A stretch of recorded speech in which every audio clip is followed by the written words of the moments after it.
Jag heter Inge Lennerman och jag är vice ordförande i vårdproduktionsberedningen. Jag kan säga att i morse när jag kört jobbet blev jag jätteupprörd.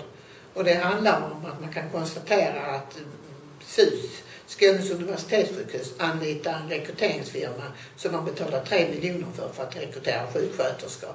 Anledningen är att sjuksköterskor inte vill jobba hos oss under sommarmånaderna. Så istället för att ge sjuksköterskeeleverna bra löner så ger man 3 miljoner till ett konsultföretag.